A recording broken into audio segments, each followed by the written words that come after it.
गपोड़ी बहू। उमा जी की बहू पिंकी को गप्पे मारने की बहुत आदत थी। वो जब भी किसी के बारे में बातें करती तो बड़े बड़े गप्पे फेंका करती। आसपास के सब लोगों को पता था कि पिंकी बहुत बड़ी गपोड़ी बाज है। लोग उसकी बात पर विश्वास नहीं किया करते थे, लेकिन हाँ, उसकी बातें सुन सुनकर हंसते बहुत थे। अरे बहू, पड़ोस वाली शर्मा जी है ना, उनकी बेटी का जन्मदिन है, तुम भी चली जाना। ठीक है मम्मी जी, ये तो बता दो गिफ्ट में लेकर क्या जाना है?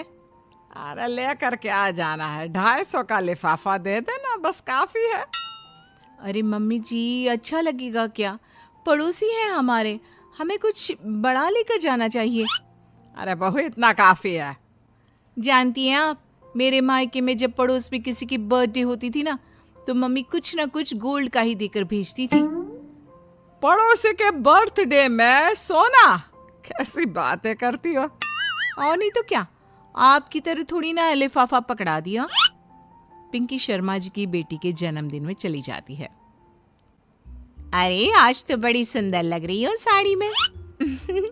जी मैं तो लहंगा पहनकर आने वाली थी, मम्मी जी नहीं मानी। अरे बेटा, बर्थडे पार्टी में तो साड़ी चल जाती है, मेरा मतलब कोई शादी थोड़ी ना है। कैसी बात कर रही हैं आप आंटी जी? मेरे मायके में तो छोटे छोटे फंक्शन भी हम लोग लहंगा बनवाते थे बुटीक से, डिजाइन करवाकर। चाहे पड़ोस पे किसी का जन्मदिन हो, मेरी मम्मी हमेशा बुटीक से नया लहंगा डिजाइन करवाती थी। मैंने तो ऐसा कहीं नहीं देखा, ये तो तुमने आज बड़े कमाल की बात बताई। अरे जाने दीजिए, कोई बात नहीं। और बताइए, आपकी बेटी नजर नहीं आ रही? अरे भाभी, मैं यहाँ हूँ, ये देखिए मेरा ड्रेस कैसा लग रहा है। ठीक ही है, मतलब बर्थडे के हिसाब से थोड़ा हल्का है ना। अरे भाभी, इतना सुंदर गाउन पहना है मैंने। मैं ना शादी से पहले अपने बर्थडे पर हमेशा जरी वाला लहंगा पहना करती थी, यही मैं तुम्हारी मम्मी को भी बता रही थी। इसके बाद केक काटने का प्रोग्राम शुरू होता है। सब लोग इकट्ठे हो जाते हैं। शर्मा जी की बेटी का केक देखकर पिंकी से रहा नहीं जाता। उसके अंदर का गपोड़ी बाज बाहर निकल कर आ जाता है।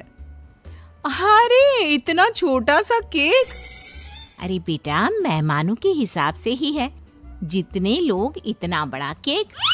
आंटी जी, कम से कम 4 या 5 मंजिल वाला केक तो बनाना चाहिए था। आपकी बेटी का बर्थडे रोज रोज थोड़ी ना आता है। मेरे बर्थडे पर हमेशा पापा 4 केक बनवाते थे, सारे केक 4-4 मंजिल के होते थे। वहां पर सारे लोग उमा जी के मोहल्ले के ही थे और वो पिंकी के गप्पे मारने की आदत से अच्छी तरह वाकिफ थे, इसलिए सब लोग उसकी बात सुनकर हंसने लगे, लेकिन किसी ने पिंकी से कुछ नहीं कहा। एक दिन सुबह सुबह पिंकी ने अपनी सास से कहा, मम्मी जी, मेरे मम्मी पापा मुझसे मिलने के लिए यहाँ आ रहे हैं। अरे वाह, ये तो बहुत अच्छी बात है। उनके आने की तैयारी करो, अच्छा अच्छा खाना बनाओ। वैसे कब तक आएंगे? मम्मी जी फ्लाइट से आ रहे हैं, कल शाम को 4 बजे की फ्लाइट है। फ्लाइट? लेकिन बेटा, तेरा मायका तो यहाँ से 2 घंटे की दूरी पर है। तेरे मम्मी पापा फ्लाइट से कब से आने लगे? अरे मम्मी जी, आपको पता नहीं है, मेरे मम्मी पापा ना आधे घंटे की दूरी के लिए भी फ्लाइट का टिकट बुक करवाती है। अरे गप्पे थोड़े कम मारा करो बहू, कोई फ्लाइट से तब आएगा ना जब यहाँ पर एयरपोर्ट होगा। तुम्हारी मम्मी क्या उड़कर आएगी घर में? अरे हाँ मम्मी जी, मैं तो भूल ही गई थी। वो क्या ना, मेरे मम्मी पापा हमेशा फ्लाइट से ही ट्रैवल करते हैं, तो मेरे दिमाग से ही निकल गया था। अगले दिन पिंकी के मम्मी और पापा पिंकी से मिलने के लिए उसके घर आते हैं। आइए आइए जी, आपका बहुत बहुत स्वागत है। और समदन जी, हमारी बेटी की कोई शिकायत तो नहीं ना? ठीक से संभाल लिया है ना आपका घर? अरे मेरी बहू बहुत समझदार है, घर का काम बहुत अच्छे तरीके से करती है। बस थोड़ा ज्यादा बोलने की आदत है उसे, आपको परेशान करती होगी ना? बात तो आपकी सही है, उसकी थोड़ा ज्यादा नहीं बहुत ज्यादा बोलने की आदत है। लेकिन कोई बात नहीं, आपकी बेटी दिल की बहुत अच्छी है, बस थोड़ा बोलती ही तो ज्यादा है। पिंकी बेटा, इधर आओ, देखो तुम्हारे मम्मी पापा आए हैं, तुमने इनके लिए खाना तो बना लिया ना? वो क्या है ना मम्मी जी, आपसे एक बात कहनी थी। हाँ हाँ बोलो बहू, क्या बात है, डरने की कोई जरूरत नहीं। वो मम्मी जी, मैंने सोचा मम्मी पापा आए हैं तो खाना बाहर से मंगवा लेती हूँ। अरे कोई बात नहीं बेटा, वैसे भी तुम किचन में काम करने लग जाती तो अपने मम्मी पापा से बात कब करती। बहुत अच्छा किया। अब तुम अपने मम्मी पापा के साथ बैठकर आराम से बात करो, मैं अंदर जाती हूँ। शाम का वक्त जैसे ही दरवाजे की घंटी बजी, 3-4 लोग हाथों में खाने की बहुत सारे पैकेट लेकर उमा जी के घर पहुंच गए। अरे भाई कौन है आप लोग, लगता है गलत पते पर आ गए। नहीं नहीं माँ जी, हम तो खाने का ऑर्डर डिलीवर करने आए हैं, यहीं से बुकिंग मिली थी। अरे नहीं नहीं, आपको कोई गलत फहमी हुई है, हमारे यहाँ तो 2 ही मेहमान आए हैं। आपके हाथ के पैकेट देखकर लगता है इसमें 50 लोगों का खाना है। माँ जी आपने सही समझा, खाना तो इसमें 50 लोगों का ही है, क्योंकि हमें ऑर्डर यहीं से 50 लोगों का मिला है। अरे लेकिन इतना सारा खाना, कहीं मेरी बहू ने अपनी गप मारने की आदत के चलते ऐसा तो नहीं कर दिया। ये खाना आप रख लीजिए और हमें हमारे पैसे दे दीजिए। अच्छा वैसे कितने का बिल बना है? ज्यादा नहीं, बस 10,000 दे दीजिए। उन लोगों की बात सुनकर उमा जी पिंकी को आवाज देकर वहाँ बुलाती है। जैसे ही पिंकी वहाँ आती है, खुश होते हुए उन लोगों को वहाँ पर खाना रखने के लिए कहती है।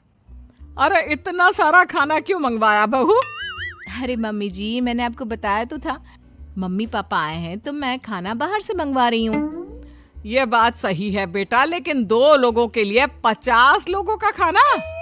अरे मम्मी जी, कुछ कम पड़ जाए तो अच्छा थोड़ी ना लगता है, और मेरे मायके में तो ऐसा ही होता है, एक्स्ट्रा खाना मंगवाते हैं हम लोग। तभी पिंकी के मम्मी और पापा वहाँ पर आते हैं। अरे बेटा, एक्स्ट्रा खाना मंगवाने का मतलब ये थोड़ी ना होता है कि 2 लोगों के खाने के लिए 50 लोगों का खाना मंगवा लो। और बेटा, तुम्हारी गप मारने की आदत के चलते 10,000 का बिल आया है, तुम्हें नहीं लगता ये गलत है? देखो बहू, बढ़ा चढ़ाकर बातें करना अपनी जगह, लेकिन इतनी बड़ी बड़ी फेंकना भी गलत है ना। पहली बात तो इतने सारे पैसे लगे, और दूसरी बात खाना वेस्ट होगा। आप लोग ठीक कहते हैं, मैं आज के बाद अपनी इस आदत को कंट्रोल करने की कोशिश करूंगी और अब से गप थोड़ी कम मारा करूंगी। पिंकी की बात सुनकर सब लोग हंसने लगे।